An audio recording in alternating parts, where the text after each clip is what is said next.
Պարոն Ղազարյան, նախորդիվ բազմաթիվ մերժումներ են եղել ձեզ ընդունելու և Նիկոլ Փաշինյանին անվստահություն հայտնելու գործընթացը քննարկելու, այսօր ինչ ակնկալիքներ ունեք։ Այսօր ընդունելությունը հունիս ամսվա նախատեսված է տնտեսական հարցերի մշտական հանձնաժողովի հետ, որը մայիս ամսին տապալել է ընդունելությունը, իսկ ես մի անգամ այս հանձնաժողովից արդեն մերժում ստացել եմ, և պատճառը եղել է այն, որ ես եղել եմ միակ գրանցված քաղաքացին, որ եկել էր այս հանձնաժողովում ընդունելության, և իմանալով, որ դա ես եմ, սկզբից ինձ ասեցին, որ հետաձգվում է, հետո պարզվեց, որ չեղարկվել է, այս հարցում եմ արել ազգային ժողով, և այդ կապակցությամբ հաղորդում եմ ներկայացրել դատախազություն հանցագործության մասին Բաբկեն Թունյանի դեմ, քանի որ ինքն է հանձնաժողովի նախագահ, ինքն է պատասխանատու, նաև իրենց հանձնաժողովում քաղաքացիների ընդունելության համար։ Հիմա սա երկրորդ փորձն է, այսինքն եթե իմանալով, որ հաղորդումներ են ներկայացվում նման խտրական վերաբերմունքի համար և իրենք գնում են այդ քայլին, նշանակում այդ հանցագործությունը իրենք գիտակցված կերպով են անում, այսինքն կրկնահանցագործություն են իրականացնում, եթե ընդունելության շարժանացնեն, հիմա տեսնեմ, ես տեղ քաղաքացի, որը արդեն հրավիրվել է ընդունելության, ես սպասում եմ իմ հերթին, ճիշտ ասած տեղյակ չեմ, թե պատգամավորներից ով է ընդունելությունը վարում, որովհետև մինչև հիմա ամենայն դեպս փորձը ուշում է, որ երբ որ քաղաքացիական պայմանագիր խմբակցությունից են բացառում, որ իրանք ինձ ընդունեն, մինչև նման բան չի եղել, ընդունելությունը կայացել է միայն այն դեպքում, եթե պատգամավորները այլ խմբակցություններից են կամ խմբակցության կազմի մեջ չգտնվող։ Պարոն Ղազարյան, տեսեք, դուք գալիս եք այստեղ ձեզ մերժում եք, չեն ընդունում, դուք հաջորդ ընդունելության օրերին նորից գրանցվում եք, նորից գալիս եք, հասարակությունը ասում է արդեն այս ամենը լուրջ չի։ Ձեզ համար հասկանալի է ինչ է ուզում հասարակությունը, ինչ է պահանջում։ Այն դեպքում հասարակության մի մասը այդպես է կարծում։ Այսինքն հասարակության այն մասը, որ այդպես է կարծում։ Նաև փոխային պայքարը երբ լինում է, ասում են սա էլ լուրջ չի։ Այսինքն հասարակության այդ մասի կարծիքով լուրջ է այն, որ կարելի է հանրային ծառայողը, որը ունի պարտականություններ, իր պարտականությունը չկատարի,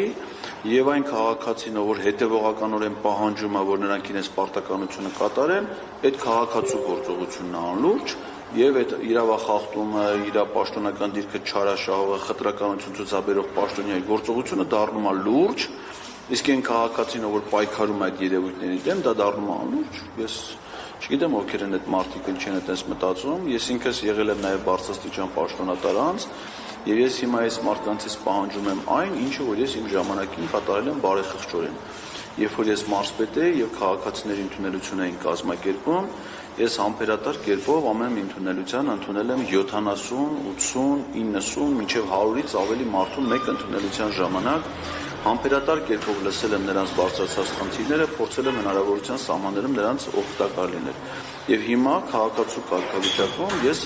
իրավունք ունեմ նաև ակնկալել դա այլ պաշտոնյաներից։ Եվ եթե այդ պաշտոնյաները դա չեն անում, ես ոչ թե հաշտվում եմ դրա հետ, որ կարա տենց լինի, այլ ոչ, հետևողականորեն պայքարում եմ։ Այս մարդիկ ինձնից փախնելու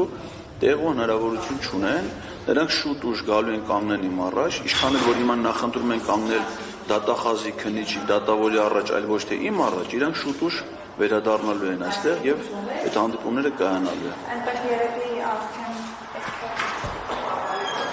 Հեսա դիմավոր Պարոն Ղազարյան, տնտեսական հարցերի մշտական հանձնաժողովի անդամ Նարեկ Ղարամանյանը ձեզ նպատակահարմար չի գտնում ըմբռնություններ։ Նույն ձևով ոնց որ նախորդ։ Այո։ Ես էլ եմ շնորհակալ ձեզ լավոր։ Պարոն Ղազարյան, ինչպես և նշել էիք, եթե իշխանական պատգամավորը չեն ընդունում։ Նույն Նարեկ Ղարամանյանը չեմ սխալվում Կապանից է։ Այո, քաղաքացիական պայմանագիր խմբակցությունից է, նա կատարել է ենթադրյալ հանցագործություն, ես այստեղ գալուց առաջ փոստի բաժանմունքից, այս Բաղրամյան փողոցից արդեն հանձնեցի երեկվա չկայացած հանդիպման վերաբերյալ հաղորդում հանցագործության մասին Վաղարշակ Հակոբյան, երեք այդ հանցը։ Հիմա այսօր կվերադառնամ տուն, վաղը կհանձնեմ հաղորդում հանցագործության մասին Նարեկ Ղարամանյանը։ Պարոն Ղազարյան, այս հանդիպումները ավարտելուց հետո հաջորդ քայլերը որոնք են, եթե արդեն այս հանդիպումները մեր քայլերի տրամաբանության մեջ պլանավորված չեն եղել։ Ես մեր գործընթացի շրջանակներում իրանք են հայտարարել ընդունելություն, ես դրա շրջանակներում եմ գալիս այս հանդիպումներին։ Մենք հիմա դեռևս ակնկալում ենք, որ առաջիկայում կլինի նոր նախաձեռնություն վարչապետին անվստահություն հայտնելու գործընթացի։ Այս պահին ազգային ժողովում կա ընդամենը մեկ նախաձեռնություն, Հակոբ Աստանյան եւ Հովիկ Աղազարյան պատգամավոր, իրենց նախաձեռնությունն է, որը իրենք այդ նախաձեռնությունը հեղինակելուց հետո ակնհայտորեն ոչ մի ջանք չեն գործադրում այն առաջ մղելու համար, դա տարօրինակ է, այսինքն իրենց տեխնացուն էր ցանկացել հանդիպել միայն ընդդիմադիր խմբակցությունների ղեկավարների հետ, բայց այլ պատգամավորների հետ հանդիպելու, նախաձեռնություն ցուցաբերելու, քննարկելու, իրենց առաջարկը առաջ մղելու ուղղությամբ զարմանալիորեն նրանք ոչ մի քայլ չեն անում, տպավորություն կար ուղղակի որ հայտարարել ու նստել։ Բայց մեր լեգիտիմ ակնկալիքն է, որ առաջին հերթին ընդդիմադիր խմբակցություններից կլինեն պատգամավորներ, որոնք առաջիկայում կհայտարարեն անվստահության գործընթացի մեկնարկի մասին։ Եթե դա տեղի չունենա, մենք արդեն ամենայն վստահությամբ կարող ենք մեր ժողովրդին հանգիստ ասել, որ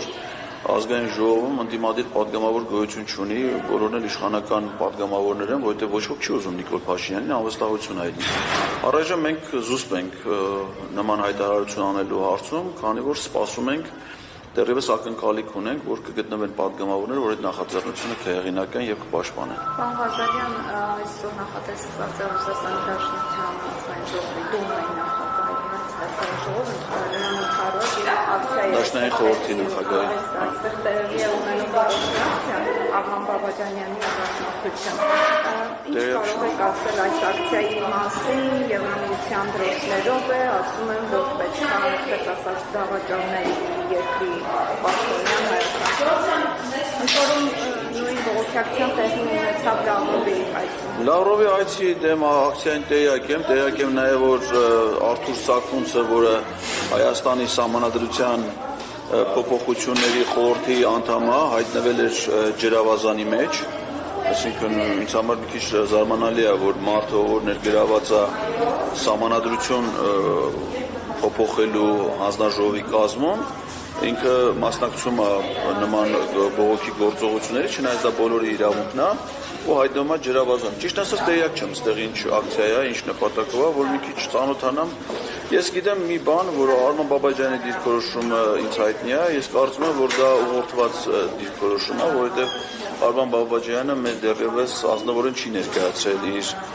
եկամուտների հայտարարագիրը, չնայած դրա պարտավորություն չունի, բայց եթե մեզ համար պարզեն, եթե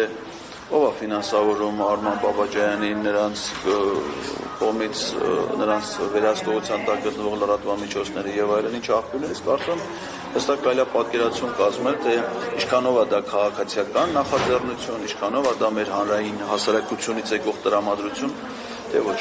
Մեծ հասարակություն ենք, կարեն նաև այդպիսի մարդիկ լինեն, պետք է ամբռնումով մոտենալ։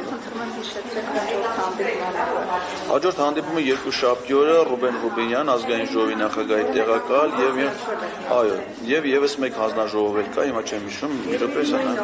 նույն օր երկու հանդիպում կա։ Ես ասեմ, մոտես ֆիքսել եմ, ուրեմն դա ալելի է ամսի 9-ին, հունիսի 9-ին, ժամը 14:00-ին լինելու ազգային ժողովի նախագահի տեղակալ Ռուբեն Ռուբինյան եւ ժամը 15:00-ին եվրոպական ինտեգրման հարցերի մշտական հանձնաժողով։ Ես երկուսին էլ բնականաբար կներկայանամ։ Շնորհակալություն։